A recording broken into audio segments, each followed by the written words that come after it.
Sementara itu, seorang balita ditemukan warga dengan kondisi lebam serta kaki dirantai dan tangan diikat tali, disekap di rumah mewah di Sumedang, Jawa Barat. Saat dievakuasi, korban mengaku disekap oleh bibinya dan ditinggalkan sendiri di rumah kosong.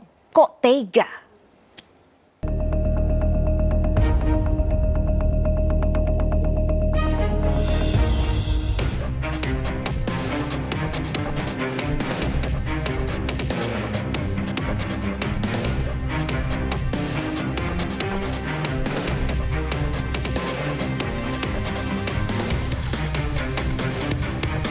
Kebakaran Mm-mm.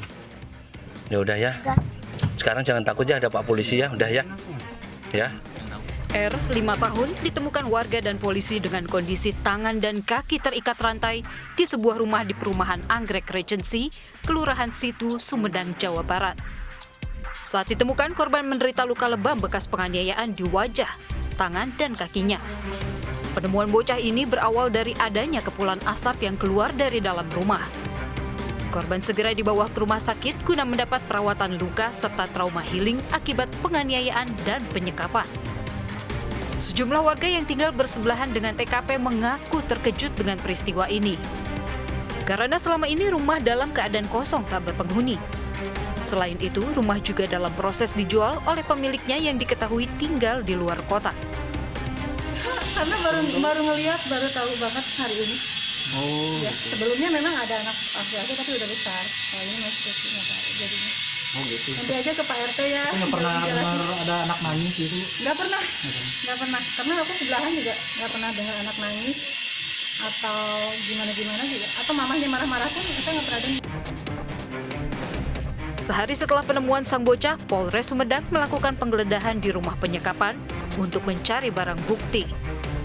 Dari hasil penggeledahan, petugas mengamankan 2 buah sapu, 1 pipa PVC, wajan, alat penggorengan, panci, rantai beserta geboknya. Pengumpulan alat bukti ini guna menetapkan tersangka.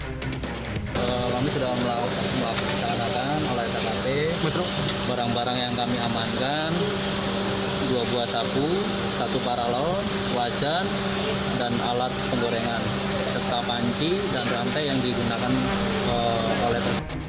Terungkapnya kasus penyekapan ini bermula saat seorang petugas keamanan mengabarkan adanya sebuah rumah yang mengeluarkan asap pekat. Diduga rumah tersebut mengalami kebakaran. Ketua RT setempat segera memerintahkan warga memadamkan api dengan alat seadanya sambil berkoordinasi dengan petugas pemadam kebakaran. Warga yang memadamkan api pun terkendala karena gerbang rumah dalam keadaan digembok.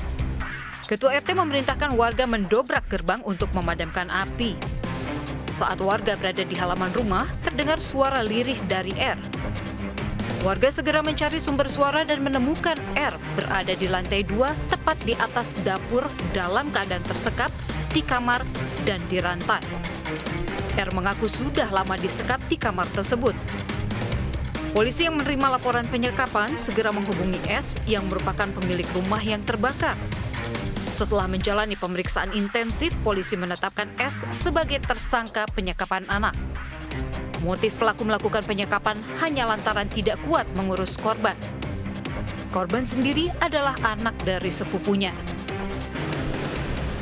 Pasca kejadian, polisi pun mengumpulkan sejumlah bukti dari para saksi dan juga melakukan visum terhadap korban untuk mengetahui siapa dalang yang tega menyekap seorang anak berusia 5 tahun seorang diri di rumah dengan keadaan kompor masih menyala.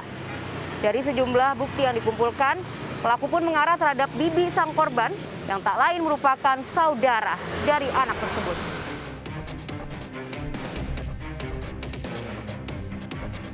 Hasil dari pengumpulan barang bukti serta keterangan saksi-saksi, polisi menetapkan S, bibi korban, sebagai pelaku penyekapan.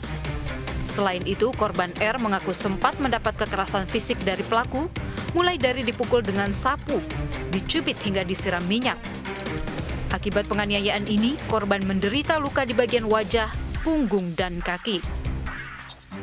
Usai ditetapkan tersangka, polisi juga membawa pelaku ke Rumah Sakit Sartika Asih, Bandung untuk diperiksa kondisi kejiwaannya. Atas perbuatannya ini, S dijerat pasal 351 ayat 1 dan 2 KUHP dengan ancaman hukuman 5 tahun penjara. Itulah yang saya bilang bahwa segala kemungkinan masih kami buka. Jadi kami terus mendalami karena keterangan dari tersangka juga masih terus berubah-ubah dan hubungan keluarga dengan korban juga yang diakui merupakan anak dari sepupu tersangka itu juga masih terus berubah-ubah sehingga segala kemungkinan masih terus kami. Lagi-lagi terjadi kasus kekerasan yang menyasar anak-anak sebagai korbannya. Padahal kita semua tahu, anak-anak khususnya di usia balita, ini pengetahuannya masih sangat minim terkait apa itu baik dan benar.